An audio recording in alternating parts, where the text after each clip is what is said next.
All right, we're doing it. Okay, can everybody hear me? Can anybody hear me? How we doing? IT guy.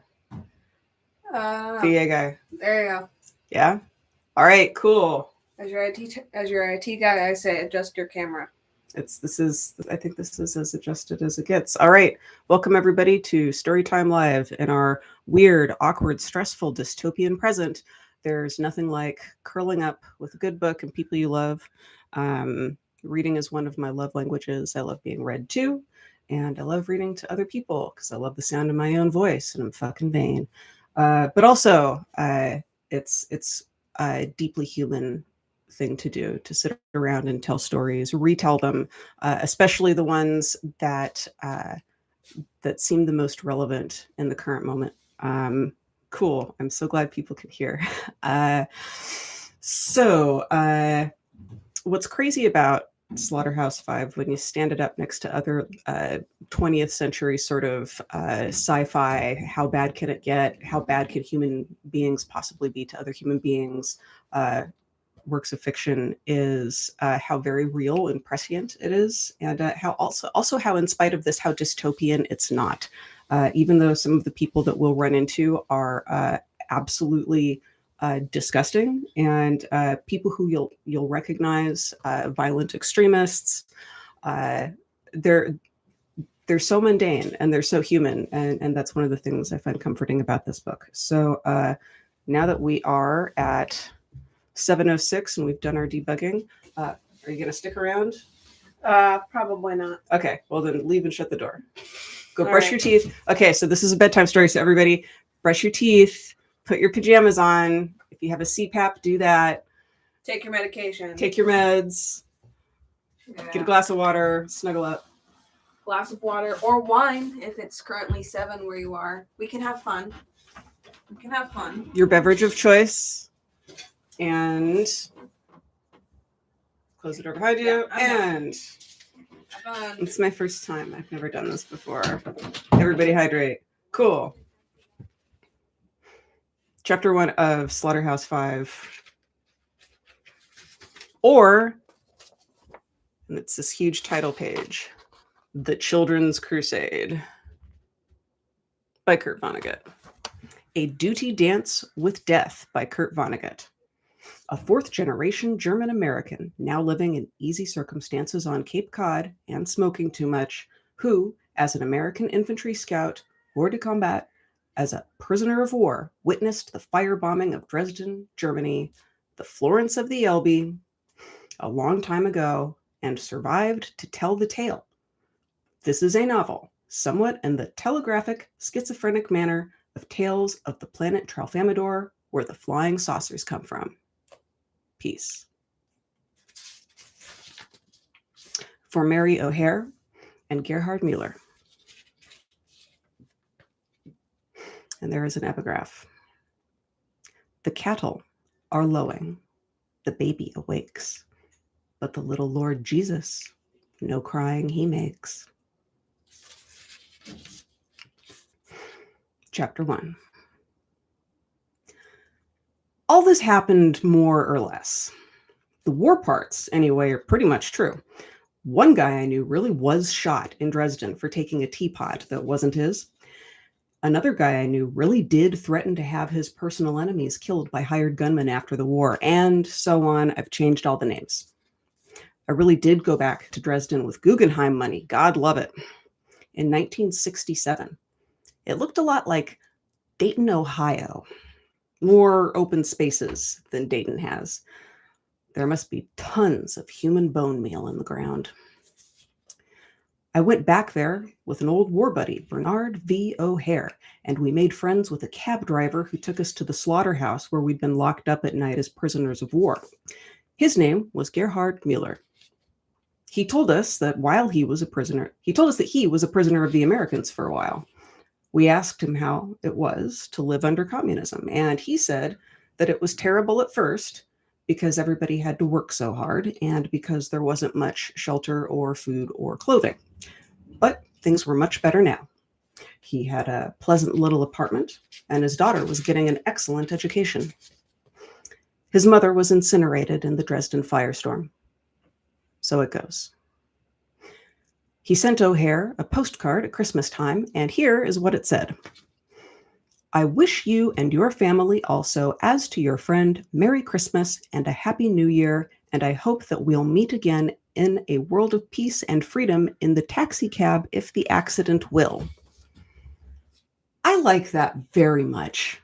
If the accident will. I would hate to tell you what this lousy little book cost me in money and anxiety and time. When I got home from the Second World War 23 years ago, I thought it would be easy for me to write about the destruction of Dresden, since all I would have to do would be to report what I had seen. And I thought, too, that it would be a masterpiece, or at least make me a lot of money, since the subject was so big. But not many words about Dresden came from my mind then, and not enough of them to make a book anyway. And not many words come now either, when I have become an old fart with his memories and his Pall Malls and his sons full grown.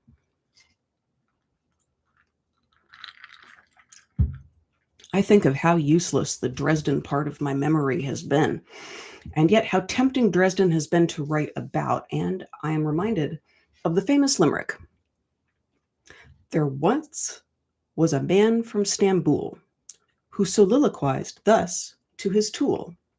You took all my wealth, and you ruined my health, and now you won't pee, you old fool. And I'm reminded, too, of the song that goes, my name is Jan Janssen, I work in Wisconsin, I work in a lumber mill there. The people I meet when I walk down the street, they say, what's your name? And I say, my name is Jan Janssen, I work in Wisconsin, and so on to infinity.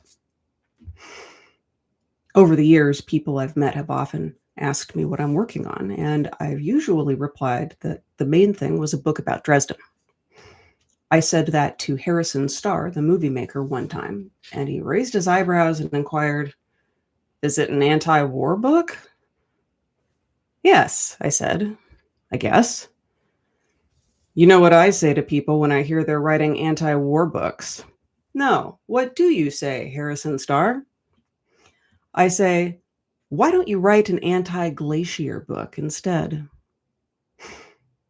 What he meant, of course, was that there would always be wars, that they were as easy to stop as glaciers. I believe that, too. And even if wars didn't keep coming like glaciers, there would still be plain old death. When I was somewhat younger, working on my famous Dresden book, I asked an old war buddy named Bernard V. O'Hare if I could come to see him. He was a district attorney in Pennsylvania. I was a writer on Cape Cod. We had been privates in the war, infantry scouts. We had never expected to make any money after the war, but we were doing quite well. I had the Bell Telephone Company find him for me. They are wonderful that way. I have this disease, late at night sometimes, involving alcohol and the telephone. I get drunk, and I drive my wife away with a breath like mustard gas and roses, and then, speaking gravely and elegantly into the telephone, I ask the telephone operators to connect me with this friend or that one, from whom I have not heard in years. I got O'Hare on the line in this way. He is short, and I am tall. We were Mutt and Jeff in the war. We were captured together in the war. I told him who I was on the telephone. He had no trouble believing it. He was up. He was reading. Everybody else in his house was asleep. Listen, I said, I'm writing this book about Dresden. I'd like some help remembering stuff. I wonder if I could come down and see you and we could drink and talk and remember. He was unenthusiastic. He said he couldn't remember much. He told me, though, to come ahead. I think the climax of the book will be the execution of poor old Edgar Derby, I said. The irony is so great. A whole city gets burned down and thousands of people are killed. And then this one American foot soldier is arrested in the ruins for taking a teapot. And he's given a regular trial. And then he's shot by firing squad. Said O'Hare. Don't you think that's really where the climax should come? I don't know anything about it, he said. That's your trade, not mine. As a trafficker in climaxes and thrills and characterization and wonderful dialogue and supreme and suspense and confrontations, I had outlined the Dresden story many times. The best outline I ever made, or anyway, the prettiest one, was on the back of a roll of wallpaper. I used my daughter's crayons, different color for each main character. One end of the wallpaper was the beginning of the story, and the other end was the end. And then there was all that middle part, which was the middle. And then the blue line met the red line, and then the yellow line, and the yellow line stopped because the character represented by the yellow line was dead, and so on. The destruction of Dresden was represented by a vertical band of orange cross-hatching, and all the lines that were still alive passed through it, came out the other side. The end, where all the lines stopped, was a beet field on the Elbe outside of Halle. The rain was coming down. The war in Europe had been over for a couple of weeks. We were formed in ranks with Russian soldiers guarding us, Englishmen, Americans, Dutchmen, Belgians, Frenchmen, Canadians, South Africans, New Zealanders, Australians, thousands of us about to stop being prisoners of war. And on the other side of the field were thousands of Russians and Poles and Yugoslavians and so on, guarded by American soldiers. An exchange was made there in the rain, 1 for 1. O'Hare and I climbed into the back of an American truck with a lot of others. O'Hare didn't have any souvenirs. Almost everybody else did. I had a ceremonial Luftwaffe saber, still do. The rabid little American I call Paul Lazaro in this book had about a quart of diamonds and emeralds and rubies and so on. He had taken these from dead people in the cellars of Dresden. So it goes. An idiotic Englishman who had lost all his teeth somewhere had his souvenir in a canvas bag. The bag was resting on my insteps. He would peek into the bag every now and then, and he would roll his eyes and swivel his scrawny neck, trying to catch people looking covetously at his bag, and he would bounce the bag on my insteps. I thought this bouncing was accidental, but I was mistaken. He had to show somebody what was in the bag, and he decided he could trust me. He caught my eye, winked, opened the bag. There was a plaster model of the Eiffel Tower in there. It was painted gold. It had a clock in it. "There's a smashing thing," he said. And we were flown to a rest camp in France where we were fed chocolate malted milkshakes and other rich foods until we were all covered with baby fat. And then we were sent home, and I married a pretty girl who was covered with baby fat too. And we had babies. And they're all grown up now, and I'm an old fart with his memories and his Pall Malls.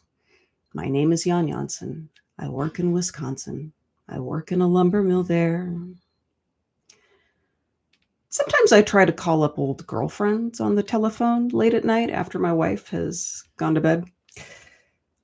"Operator, I wonder if you could give me the number of a Mrs. So-and-so. I think she lives at such and such." "I'm sorry, sir. There is no such listing." "Thanks, operator. Thanks just the same." And I let the dog out, or I let him in, and we talk some. I let him know I like him, and he lets me know he likes me. He doesn't mind the smell of mustard gas and roses. "You're all right, Sandy," I say to the dog. "You know that, Sandy? You're okay." Sometimes I'll turn on the radio and listen to a program from Boston or New York. I can't stand recorded music if I've been drinking a good deal.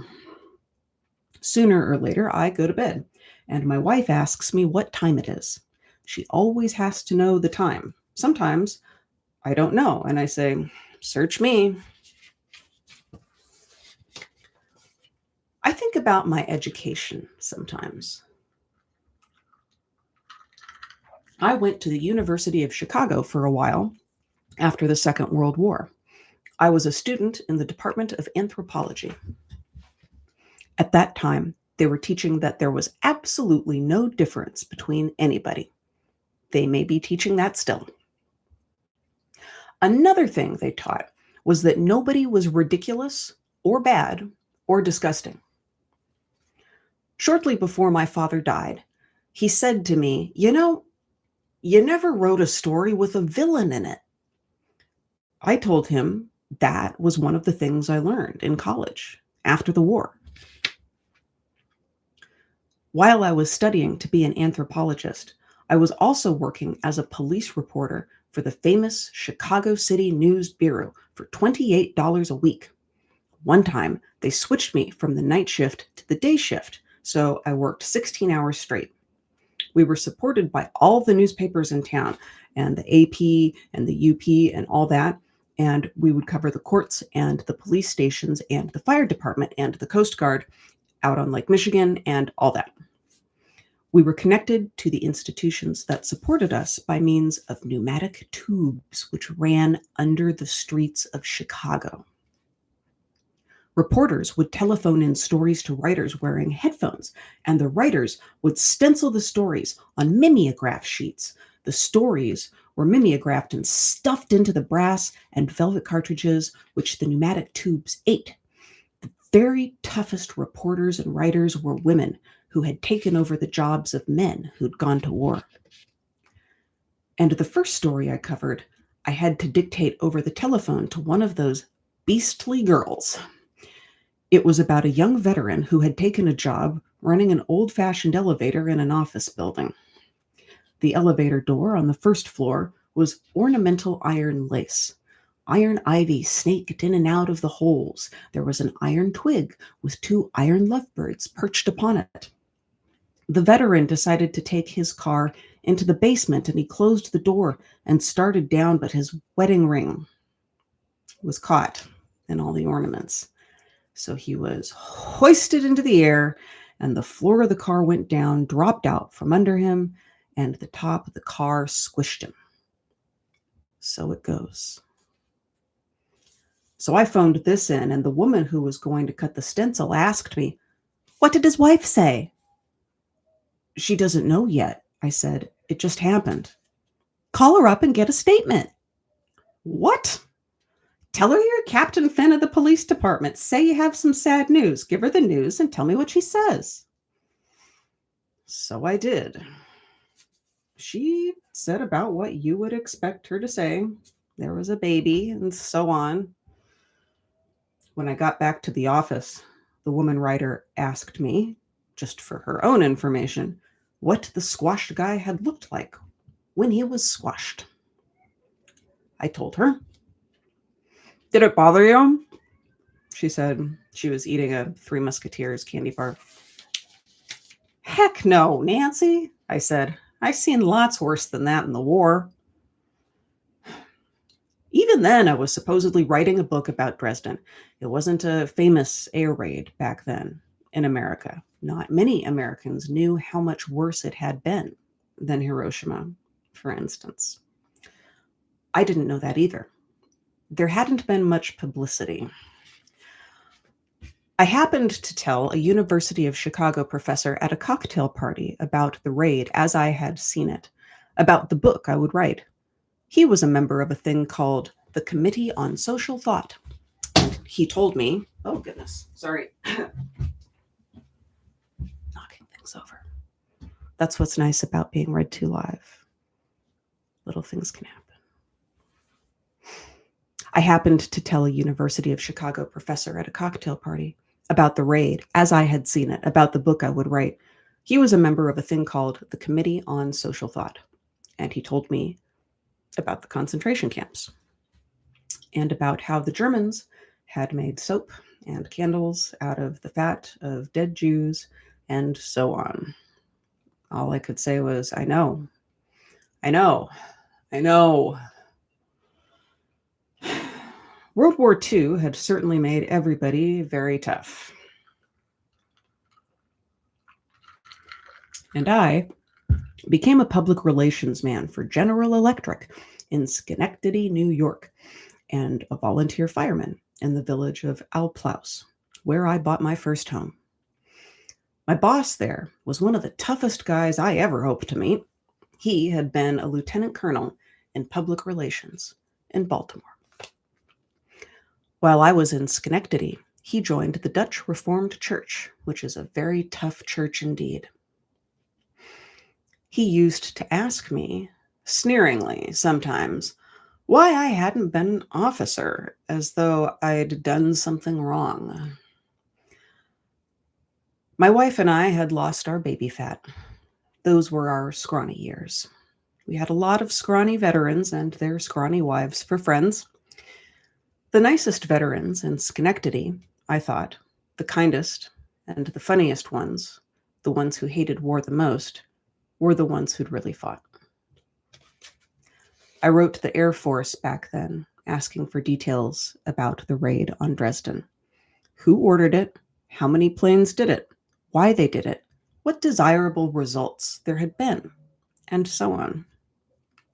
I was answered by a man who, like myself, was in public relations. He said that he was sorry, but that the information was top secret still. I read the letter out loud to my wife and I said, "Secret? My God, from whom?" We were United World Federalists back then. I don't know what we are now. Telephoners, I guess. We telephone a lot, or I do anyway. A couple of weeks after I telephoned my old war buddy Bernard V. O'Hare, I really did go to see him. That must have been in 1964 or so, whenever the last year was for the New York World's Fair. Ehu fugaces l'aventure année. My name is Jan Janssen. There was a young man from Istanbul. I took 2 little girls with me, my daughter, Nanny, and her best friend, Allison Mitchell. They had never been off Cape Cod before. When we saw a river, we had to stop so they could stand by it and think about it for a while. They had never seen water in that long and narrow, unsalted form before. The river was the Hudson. There were carp in there, and we saw them. They were as big as atomic submarines. We saw waterfalls, too, streams jumping off cliffs into the valley of the Delaware. There were lots of things to stop and see. And then it was time to go, always time to go. The little girls were wearing white party dresses and black party shoes, so strangers would know at once how nice they were. Time to go, girls, I'd say, and we would go. And the sun went down, and we had supper in an Italian place. And then I knocked on the front door of the beautiful stone house of Bernard V. O'Hare. I was carrying a bottle of Irish whiskey like a dinner bell. I met his nice wife, Mary, to whom I dedicate this book.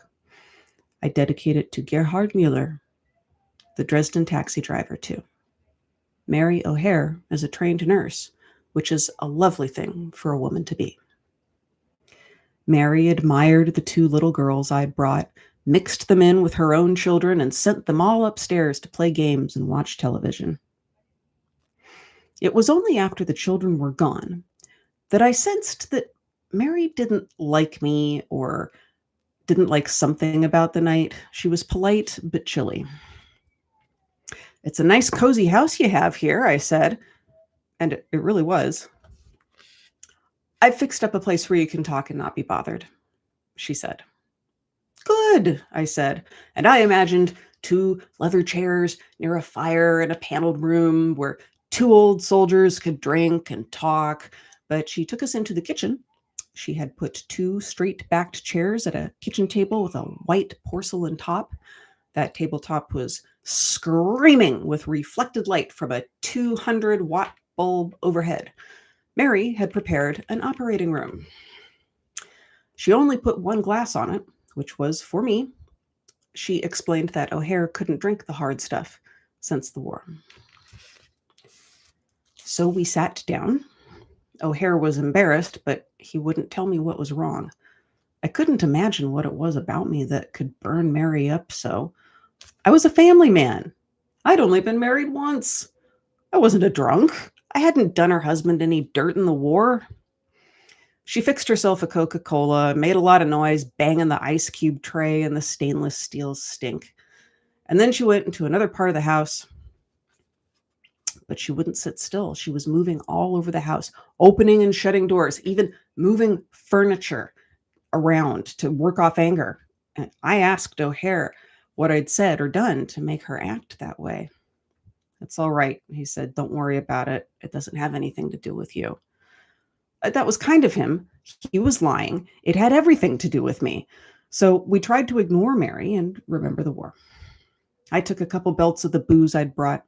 We would chuckle or grin, sometimes as though war stories were coming back, but neither one of us could remember anything good.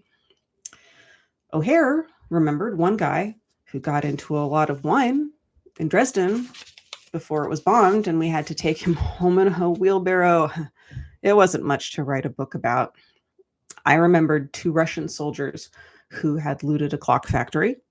They had a horse-drawn wagon full of clocks. They were happy and drunk. They were smoking huge cigarettes they'd rolled in newspaper.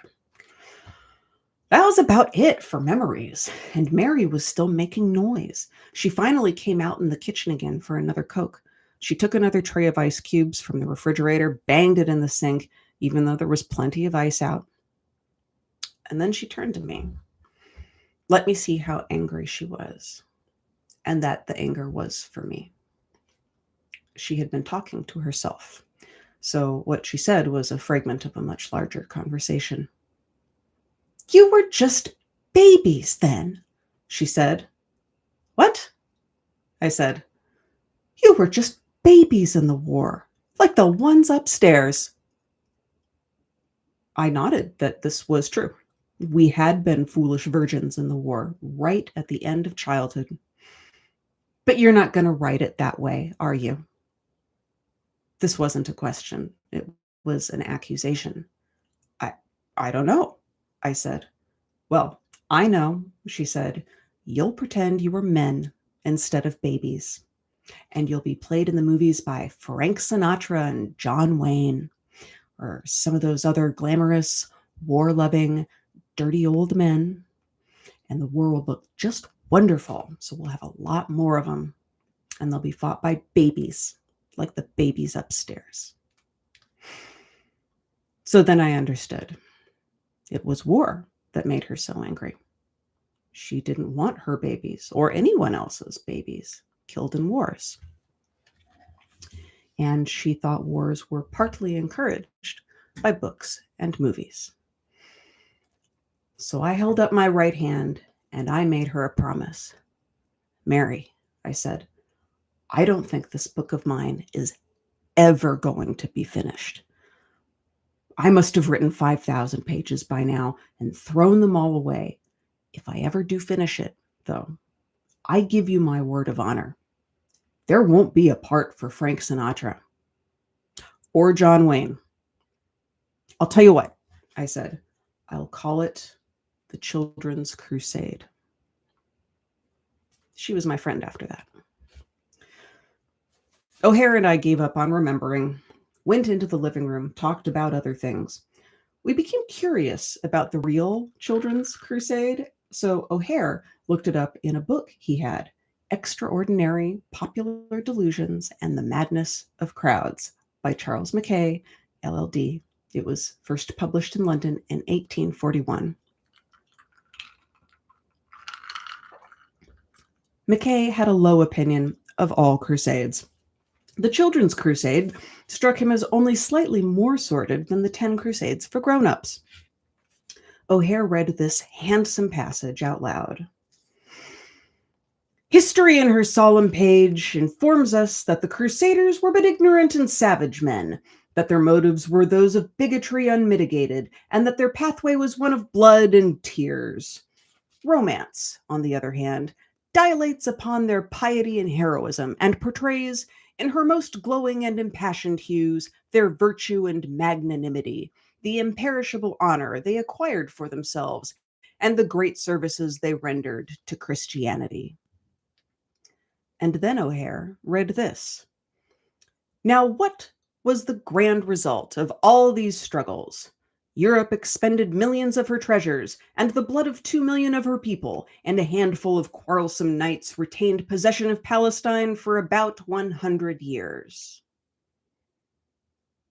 Mackay told us that the Children's Crusade started in 1213, when 2 monks got the idea of raising armies of children in Germany and France and selling them in North Africa as slaves. 30,000 children volunteered, thinking they were going to Palestine. They were no doubt idle and deserted children, who generally swarm in great cities, nurtured on vice and daring, said Mackay, and ready for anything. Pope Innocent III thought that they were going to Palestine too, and he was thrilled. These children are awake while we are asleep, he said. Most of the children were shipped out of Marseille, and about half of them drowned in shipwrecks. The other half got to North Africa, where they were sold. Through a misunderstanding, some children reported for duty at Genoa, where no slave ships were waiting. They were fed and sheltered and questioned kindly by good people there, then given a little money and a lot of advice and sent back home. Hooray for the good people of Genoa, said Mary O'Hare. I slept that night in one of the children's bedrooms. O'Hare had put a book for me on the bedside table. It was Dresden, History, Stage, and Gallery by Mary Endell. It was published in 1908, and its introduction began. It is hoped that this little book will make itself useful. It attempts to give to an English-reading public a bird's-eye view of how Dresden came to look as it does, architecturally, of how it expanded musically, through the genius of a few men, to its present bloom, and it calls attention to certain permanent landmarks in art that make its gallery the resort of those seeking lasting impressions. I read some history further on. Now, in 1760, Dresden underwent siege by the Prussians. On the 15th of July began the cannonade. The picture gallery took fire. Many of the paintings had been transported to the Königstein, but some were seriously injured by splinters of bombshells, notably Francia's Baptism of Christ. Furthermore, the stately Kreuzkirche Tower, from which the enemy's movements had been watched day and night, stood in flames. It later succumbed. In sturdy contrast with the pitiful fate of the Kreuzkirche stood the Frauenkirche, from the curves of whose stone dome the Prussian bombs rebounded like rain. Friedrich was obliged finally to give up the siege because he learned of the fall of Glatz, the critical point of his new conquests. We must be off to Silesia so that we do not lose everything. The devastation of Dresden was boundless. When Goethe, as a young student, visited the city, he still found sad ruins. And here there is a German language excerpt, a long Goethe quote.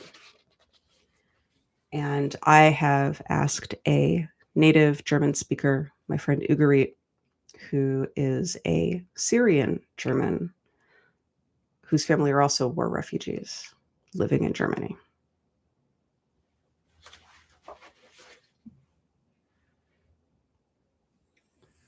Von der Kuppel der Frauenkirche sah ich die ledigen Trümmer zwischen die schöne städtische Ordnung hineingesät. Da rühmte mir der Küster die Kunst des Baumeisters, welcher Kirche und Kuppel auf einen so unerwünschten Fall schon eingerichtet und bombenfest erbaut hatte. Der gute Sakristan deutete mir alsdann auf die Ruinen nach allen Seiten und sagte bedenklich lakonisch, das hat der Feind getan. And here we go in slower. Thanks for your help, Ugarit. There's no way I could have pronounced that correctly. The two little girls and I crossed the Delaware River where George Washington had crossed it.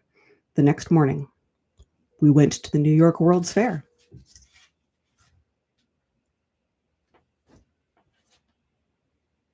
Saw what the past had been like according to the Ford Motor Car Company and Walt Disney. Saw what the future would be like according to General Motors. And I asked myself about the present. How wide it was. How deep it was.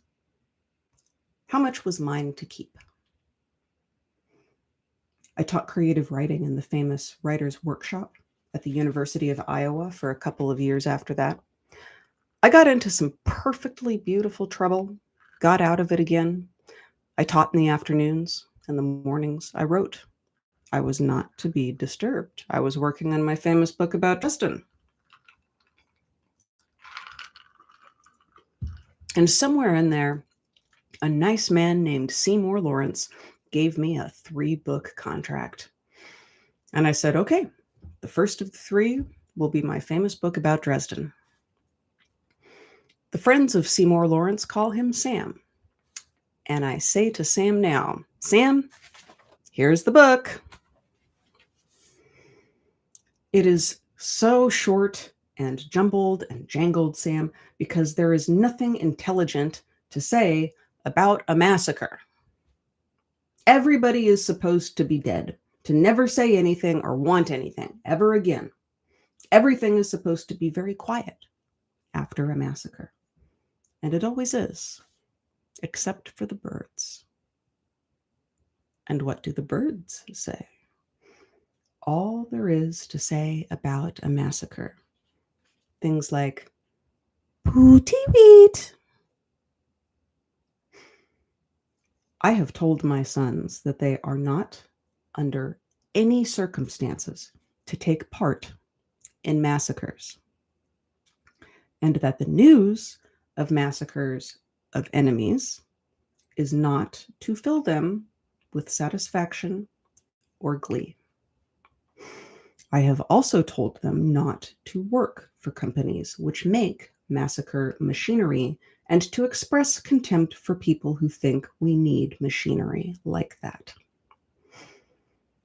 As I've said, I recently went back to Dresden with my friend O'Hare. We had a million laughs in Hamburg and West Berlin and East Berlin and Vienna and Salzburg and Helsinki and in Leningrad too. It was very good for me because I saw a lot of authentic backgrounds for made-up stories, which I will write later on. One of them will be Russian Baroque, and another will be No Kissing, and another will be Dollar Bar, and another will be If the Accident Will, and so on, and so on. There was a Lufthansa plane that was supposed to fly from Philadelphia to Boston to Frankfurt. O'Hare was supposed to get on in Philadelphia, and I was supposed to get off in Boston, and off we'd go. But Boston was socked in, so the plane flew straight to Frankfurt from Philadelphia, and I became a non-person in the Boston fog, and Lufthansa put me in a limousine with some other non-persons and sent us to a motel for a non-night. The time would not pass. Somebody was playing with the clocks, and not only with the electric clocks, but the wind-up kind, too. The second hand on my watch would twitch once, and a year would pass, and then it would twitch again. There was nothing I could do about it. As an Earthling, I had to believe whatever clocks said, and calendars. I had 2 books with me, which I'd meant to read on the plane. One was Words for the Wind by Theodore Roethke, and this is what I found there. I wake to sleep and take my waking slow. I feel my fate and what I cannot fear. I learn by going where I have to go. My other book was Erika Ostrovsky's Céline and His Vision. Céline was a brave French soldier in the First World War until his skull was cracked. After that, he couldn't sleep, and there were noises in his head. He became a doctor, and he treated poor people in the daytime, and he wrote grotesque novels all night. No art is possible without a dance with death, he wrote. "The truth is death," he wrote. "I fought nicely against it as long as I could, danced with it, festooned it, waltzed it around, decorated it with streamers, titillated it. Time obsessed him." Miss Ostrovsky reminded me of the amazing scene in Death on the Installment Plan, where Celine wants to stop the bustling of a street crowd. He screams on paper, "Make them stop! Don't let them move any more at all! There! Make them freeze, once and for all, so that they won't disappear anymore." I looked through the Gideon Bible in my motel room for tales of great destruction. The sun was risen upon the earth when Lot entered into Zoar, I read. Then the Lord rained upon Sodom and upon Gomorrah, brimstone and fire from the Lord out of heaven. And he overthrew those cities, and all the plain, and all the inhabitants of the cities, and that which grew upon the ground. So it goes. Those were vile people in both of those cities, as is well known. The world was better off without them. And Lot's wife, of course, was told not to look back where all those people in their homes had been. But she did look back. And I love her for that, because it was so human. So she was turned into a pillar of salt. So it goes. People aren't supposed to look back. I'm certainly not going to do it anymore. I finished my war book now. The next one I write is going to be fun. This one is a failure, and it had to be, since it was written by a pillar of salt. It begins like this. Listen. Billy Pilgrim has come unstuck in time. It ends like this. Pooty weet.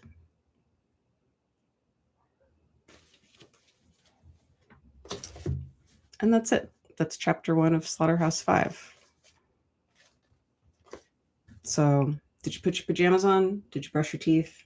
Pajamas are optional, but oral hygiene really isn't. I'm glad everybody came. Send me some feedback about the sound, the lighting, anything I should change. We're going to do this for probably the next 8 nights. We're going to compress some of the chapters because they're very, very short. And that's all for now. Let's keep this party going. It's great to see you guys here. Thank you and good night. Serious about brushing your teeth, though.